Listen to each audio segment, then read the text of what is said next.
On the 4th of May, 1942, proud parents Quincy Alice Brown and Hargus Taylor Brown gave birth to their only child, Betty Gail Brown, in Madison County, Kentucky.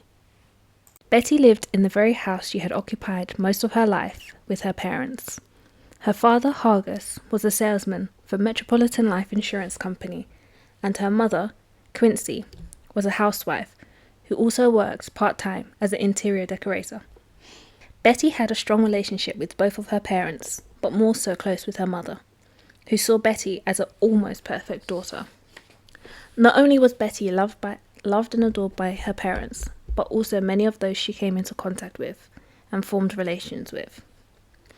Those in the neighborhood where she lived described her as being a sweet and friendly girl with no problems, to her friends at college calling her likable, friendly, and positive. Betty was also known to be a studious student who took her studies seriously. Attending Lafayette High School in Lexington, Betty was a National Honor Society student who graduated near the top of her class. Continuing to excel in her academic endeavors, Betty thrived in college, attending Transylvania College in Lexington, Kentucky. In the first year of her studies, Betty achieved a 3.11 GPA on a 4.0 scale. Not only being highly involved in her studies, Betty also dedicated her time and was actively involved in extracurricular activities, belonging to one of the campus's most active sororities, and was an active member of her church, where she would teach Sunday school and sing in the choir. Betty was known to be a very attractive young woman among her peers. During her high school years, she had numerous boyfriends, which none manifested into steady relationships. Now in college, Betty dated a few young men during her first years of college. In a statement made by an ex, they claimed Betty imposed strict moral standards on her relationships, where she engaged in nothing more than some kissing and a little petting, saying she would keep herself pure until marriage. Amid the time of the events which would take place on October 26th, Betty was supposedly dating a football player from the University of Kentucky, but according to her mother, Betty didn't have a boyfriend at the time. On the morning of October 26, 1961, Betty started off her day as usual, starting with having breakfast with her parents to fuel a long and tedious day as she headed towards campus for classes, as well as to study for what she expected to be a difficult biology exam, which she was due to sit the next day. Normally setting off the car which her father bought her, being her 1959 grey Simca, on this occasion, Betty decided to take her father's car instead. This would allow Betty's father to take her car to the auto shop for some work on the heater. Before making her commute towards campus, Betty would drop her mum off at work along the way. Finally reaching campus, it was like any other day for Betty, consisting of the usual: attending classes, spending time with her sorority friends, and using the spare remaining time she had left in her day, dedicating it to preparing for her upcoming exam. As it got darker and the end of the day neared, Betty returned home to enjoy a home-cooked meal with her parents. During dinner, Betty would inform her parents of her intention to go back to campus to study further for her exam with some biology classmates who live in Forest Hill, where she intended to reach back sometime between 10 and 11 p.m. that evening. After finishing dinner, Betty suggested that her parents go see a movie, as she believed her father would like it. Shortly before 7 p.m., the Browns left to attend the drive-in theatre. Not long after, Betty would gather her books, notebooks, and everything she needed and headed out, this time driving her own car. It didn't take Betty long to arrive on campus, arriving around 7:15 p.m. Now on campus, Betty parked her car at the far end of the semicircle driveway across Broadway from Forest Hill and walked into the women's dormitory to start her studies. Now inside, Betty located the 3 friends she intended to study with, where they all went to a study hall within the dorm, expecting to be there for no more than 3 hours. Around 10:15 p.m., Betty and her friends took a break and decided to go to the snack bar located in the dorm. After getting just a soft drink, Betty would spend the remainder of her break looking for the home mother to ask for permission to stay until midnight. Now 11:55 p.m., Betty said her farewells to her friends and thanked the home mother for allowing her to stay. Leaving Forest Hill through the front doors, Betty then proceeded to go across Broadway to the driveway where she had parked her car. At the same time, her fellow student, Charles Risdon, had witnessed Betty get into her car, where he would end up exchanging a brief conversation with Betty as he prepared to leave the driveway. It was around 10:30 p.m. where the Browns were now back at home from the movie. With a headache starting up, Betty's father headed up to bed soon after reaching, where her mum would stay up. Beginning to become concerned about her daughter, Quincy checked the time. It was 12 p.m. Trying not to panic, Quincy decided to be a bit more patient as she believed her daughter would soon be home. Now approaching 12:40 p.m., Quincy became engulfed with anxiety, where she would pick up her coat, get in her car, and head to Betty's campus. Making sure to follow the route she believed her daughter took, Quincy made sure to drive slowly, making sure to look out for Betty's car along the way. Now at Forest Hill, she saw nothing but, from the looks of it, a closed dormitory. She then proceeded to drive around the semicircle driveway, looking out for Betty's 1959 Simca, but saw nothing. Quincy decided to head back home in hopes of her daughter being there, making sure to take the route she believed Betty would have taken. Now back home, Quincy was met with disappointment, as the very hopes she had were shattered. I expected her car to be in the garage when I pulled up. That is when my heart sank, because the garage was empty. Now engulfed with worry, Quincy would head back to the campus for another more thorough search, which it wasn't until getting nearly halfway home when Quincy became alarmed, driving quickly in hopes of Betty being home. It was now 1:45 a.m. in the morning, and Quincy was again greeted with the empty garage and no signs of Betty being back home. Now approaching 2 a.m., Quincy frantically headed upstairs to await Betty's father to inform him of her absence. Not too concerned, Hargis would exclaim she most probably gone out to get something to eat, where Quincy emphatically disagreed, saying Betty wouldn't be out this late. In search for Betty, her father would end up calling city and council police departments to inquire about any potential accident reports involving a 1959 grey Simca, to which there were none. Her mother now called the city's major hospitals to see if there had been any accidents involving her daughter. Again, to no avail. Now 2:30 a.m., Betty's father decided to call the police department again, but this time to report his daughter missing. Betty's father would proceed to give them a thorough description of Betty and her car, where the police immediately put out an all-units report on the missing young woman.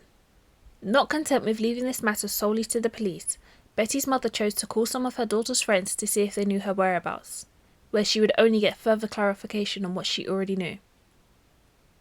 Betty's father would also call places he knew his daughter would frequent, but got no helpful information.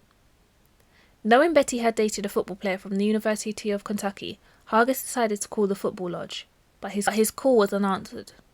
Now engulfed in panic along with his wife, Hargis chose to set out and look for Betty, where he would drive by the football lodge as well as restaurants he knew Betty frequented, whilst looking out for her 1959 Simca. With no new information gained, Hargis headed back home, reaching back at 3 a.m, where Betty's mother would now, for a third time, head back to the campus. With the all-units order being broadcasted about the missing student, Detective Donald Duckworth heard this and set out towards the campus to make inquiries. After visiting Forest Hill with no leads, Detective Duckworth decided to search the campus grounds. Driving down 3rd Street towards Upper, he looked up at the semicircle driveway which connected to 3rd Street and saw a small car which was parked beside the curb in front of Morrison Hall. Noticing the car bared a striking resemblance to the one described in the transmission, he stopped, got out his car, and proceeded to walk up to it, where he saw someone sat in the driver's side seat. Approaching closer, he realized he had located the missing student, but peering closer towards the unidentified person, he made a startling discovery. He found what appeared to be a young woman with her head slumped backwards over her seat, seeing what appeared to be a bra hanging round her neck.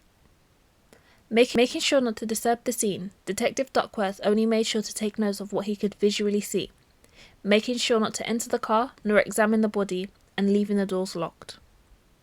With a serious crime at hand, he radioed in his findings, where he would be quickly joined by 2 more detectives and a coroner. As such discoveries were being made, Betty's mother was at the campus whilst looking for her daughter.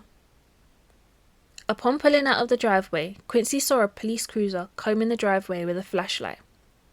Upon seeing this, Quincy got out of a car and ran up to the officer, asking if he knew anything about her daughter. This was when she was met with her worst fears. The officer exclaimed, "Yes, Mrs. Brown, we have found your daughter. I hate to tell you this, but your daughter is dead." After seeing how shocked and struck with grief Betty's mum was, he drove her home. Now home and greeted by her husband, it was clear he was unaware of the news. Hargest asked his wife what was wrong, what had happened, with Quincy replying, "Betty Gail is dead." Betty's parents weren't alone in their devastation, as the whole community mourned the beloved Betty Gail's death. Betty was found sitting in the driver's seat of her car with her feet on the floorboard and her head tilted back against the seat facing the roof of her vehicle. Upon initial inspections of Betty's body, the detectives could see Betty had suffered a cut on her forehead, which was bleeding, along with the detectives spotting blood on the passenger side dashboard of her car. Betty's bra was placed around her throat, with it now sitting on her shoulders. Betty had also sustained serious bruises and abrasions on her neck. Content with initial observations made outside the car, the detectives geared themselves up to enter the vehicle. Before being able to do so, the detectives observed that all of the doors except the front passenger side were locked, where they did later find this may have been due to a defect in the door's lock. Now closer to Betty, the detectives were able to examine the bra used to strangle her. They found that both of the shoulder straps had been torn, as well as the back strap had been pulled loose, leaving a small 4-inch piece which had been completely detached and was left sitting in Betty's lap. Trying to piece together their findings at this point in their investigation, the detectives believed the motive of Betty Gail Brown's murder to be sexual, but later came to find that not to be the case, as the only piece of clothing which had been disturbed during the crime was her bra. Now looking to try and find a possible motive or any potential evidence to who the killer may be, they turned their attention to the contents of the car. On the front seat, they found a tablet along with Betty's study materials which she left home with. On the floor behind the driver's seat, they found the keys to the car, which left them believing a struggle had ensued between Betty and her killer. They also found her purse, which had been undisturbed with nothing missing. Expanding their search to their surroundings, they found a gold watch in the grass close to the driveway, but found nothing to indicate the owner to be Betty, as she still had her watch on her wrist. After a thorough investigation of the scene, the detectives were now left baffled, as they had no tangible evidence to indicate why nor who had killed Betty. Upon examination of Betty's body, the pathologist who carried out her autopsy found a cut on her forehead which had broken through the skin and bled, small abrasions on the face with significant injury around the left eye, hemorrhage of the larynx and esophagus, and fractures of bones in her neck. The pathologist also found no evidence of sexual assault, but found she was on her period at the time of her death, estimating her time of death to be around 1:15 a.m. Now looking for any potential witnesses, the detectives set out looking for anyone who may have been near the crime scene at the time of the killing, as well as looking between dorms to look for anyone who may have known Betty. They were able to speak to the 3 young ladies who previously studied with Betty, learning how she was a likable student, with none being able to identify anyone who would have wanted to harm Betty nor disliked her. After conducting hundreds of interviews, they learned 2 things. 1, being that Betty was incredibly careful about locking the doors to her car and wouldn't have opened her door to a stranger. 2nd, of which was provided by a close friend, they found that Betty would often remove her bra when she was on her period. One witness you may remember from earlier came to the station 12 hours after the discovery of Betty. That person being Charles Risdon. Charles would go on to detail his running in with Betty, telling everyone that he was the last person to see her leave the campus. He would also go on to comment about the brutality of the crime, informing officers that he had struggled to eat or sleep since becoming aware of Betty's death. After discussions with Risdon, the officers believed it would be best to get him to come back to the station for further questioning. On his second sit-down with the detectives, Risdon recounted again his experiences seeing Betty that night, with the detective quizzing him on what he did after this encounter. He told them he went back to his dorm. The interrogation was now over, and a transcript of Risdon's statement was made, making sure to check everything was correct and true, to which Risdon agreed. His statement was as follows. I noticed Betty Gail go by me at around 12:05 a.m. I parked my car, gathered my books and records in my arms and locked the doors of my car. I am almost certain that Betty Gail stopped for a light at 3rd and Upper Street because of the way the light is regulated.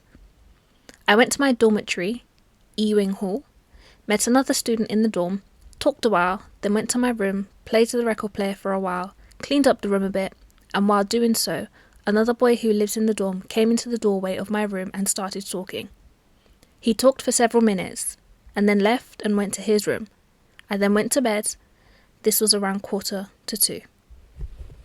After checking the validity of his statement, the detectives found it to be valid, but thought they could ask him to come back down to the station, where they could carry out a polygraph test to see if Risdon had any guilty knowledge of murder. The test would include such questions as, did you strangle Betty? Do you know who strangled Betty? Have you lied in any of these questions? With the results from the polygraph in, the detectives would be able to rule Risdon out as a suspect, and they had no reason to doubt the truthfulness of his statements. With no further leads on a potential suspect, and Betty's case gaining traction in the news, detectives used this to their advantage. Deviating from their normal procedures, they chose to disclose nearly all key evidence and findings to news outlets, which would later draw scrutiny. This greatly hampered any progression in the case, as everything, including witness statements, autopsy, and key details, were made public, and this would include a witness statement made by a waitress who saw Betty in the restaurant she worked at. At about 12:15 or a little later, the young student came into the restaurant where I was working. She was with another young woman. They sat down at one of my booths and I took their orders. The brown girl ordered a cup of hot chocolate and the other girl ordered a cup of tea. The one who was killed was wearing a pair of Bermuda shorts and a blouse and had a raincoat with her. The other one was taller, appeared to be about 21 or 22 years old, had a good complexion and a normal accent, and looked like she might weigh about 115 pounds. She was wearing a pair of beige and green slacks that extended along around her ankles. The two of them sat alone in their booth for a short period of time, drank their hot chocolate and tea, and then I got up to leave. The brown girl paid the bill and gave me a tip. I'm not real sure what time it was when they left the restaurant together.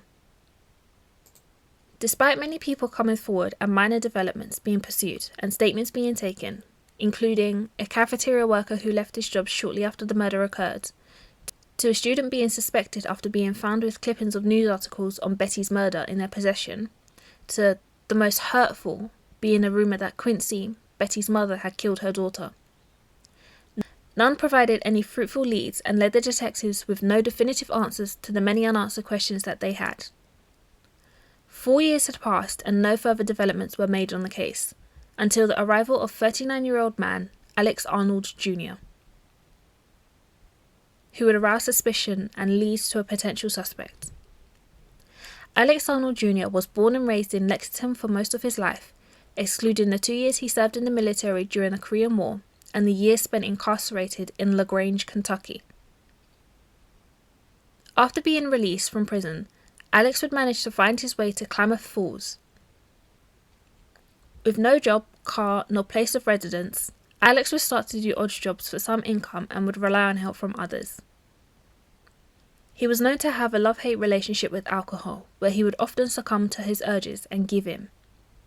This would lead to another run-in with the law, where in a public setting he lost control of his behaviour, leading to him being sent to Klamath Falls jail for 10 days to work off his fine and court case, as he was penniless and unable to afford the $25 fine he was given. During his time in jail, he suffered from alcohol withdrawal symptoms, where he would find himself shaking and hallucinating, telling staff he could see creatures climbing up his walls. Alex also suffered from suicidal ideations, which resulted in him being placed under 24-hour suicide watch. It was during this time where he felt he needed to get something off his chest. This is where he would disclose to Detective Lilly that he had killed a woman back in Kentucky.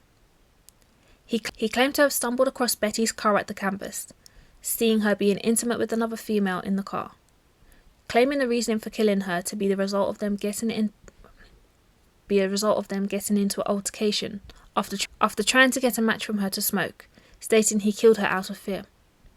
He would go on further to detail specifics, bearing in mind a lot of this information was public knowledge at the time. After the revelations of Alex Arnold Jr.'s statement, Detective Lilly followed up by getting a doctor to physically and mentally look at him, finding him to be in good health both mentally and physically. As Detective Lilly would also go on to inform the Lexington Police Department of what had just occurred. After the case seemingly gained momentum once again, the news outlets were not far behind, with Betty's case being printed in the news all over again. The officers in Lexington would find out that Alex was indeed in Lexington at the time of the murder, along with his criminal record and findings that he lived close to the campus at the time. Now the morning of January 22nd, 1965, Alex Arnold Jr. would give an official statement. My name is Alex Arnold Jr. and I am 33 years old. I have been living at the Cozy Hotel in Klamath Falls, Oregon. On the night of October 26, 1961, having gotten drunk in the vicinity of Short and Broadway in Lexington, Kentucky, and looking for a place to sleep it off, I went up Broadway to 2nd Street and down 2nd to Mill, up Mill through Gratz Park. There was a couple sitting in Gratz Park, where I intended to lie down. Beings they were, there I crossed 3rd Street and went into Transylvania College and lay down to sleep. I slept about an hour and woke up from being cold. I had about a quarter of a bottle of wine. Having drank that, I started back to the vicinity of Short and Broadway. Upon passing a car in the driveway of the campus, I see what looked like 2 women making love. They were hugging and kissing each other.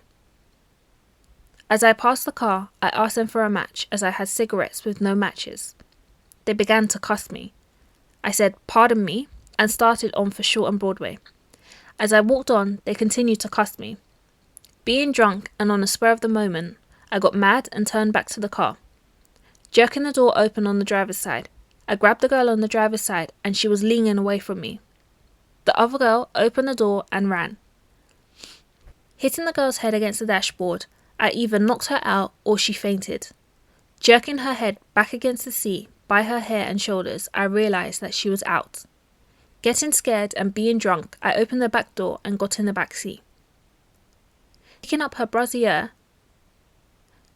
that was lying over the back of the seat, I hung it around her neck and strangled her by putting my hands on each end of the brassiere and putting my knee against the back of the seat for leverage.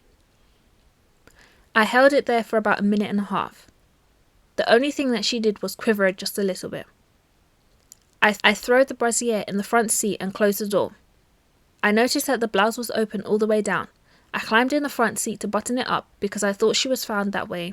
When they thought if she was found that way, they thought I would have tried to rape her, thinking sure I would be caught.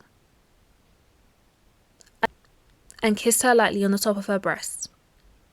Then I climbed over the back seat, wiping my prints off the dashboard. I locked the door beside the girl, right rear door and the left rear door as I got out of the car. Noticing the left front window half open, I put my hands on the glass and forced it closed. I then went down to Mill to Church Street, across Church Street to Market, down Market to May Hedges' apartment. We had a drink of whiskey. I told her I just killed a woman. She asked where at, and I said down on Broadway. Not believing me, she said, "Ah," and ignored me. I then lay down on her couch and passed out. With everything in hand, the detectives believed they had enough to press charges against Alex Arnold Jr., where he would be taken to court on charges of murder in the case of Betty Gail Brown. Alex, despite earlier stating he had killed Betty, would recount this statement in court, stating he didn't kill her, but was also not sure of that. The whole case was a mess, with little to no evidence against him, excluding his statement. To the fact of every part of the murder being public knowledge, it was hard to see this case as credible, where it ultimately relied on whether or not you believed his claims. The trial ended with a hung jury, where Alex wouldn't be retried, but 15 years later, he would pass away. Now where does that leave us? No one knows whether the claims Alex Arnold Jr. made were indeed true or not. Years later, there would prove to be another potential suspect in the case of the killing, being Nolan Ray George, who was a known serial killer whose modus operandi was strangulation, using items of his victims' clothing to do so. Nothing would come of this, just serving as speculation. To this day, Betty Gail Brown's murder still stays unsolved.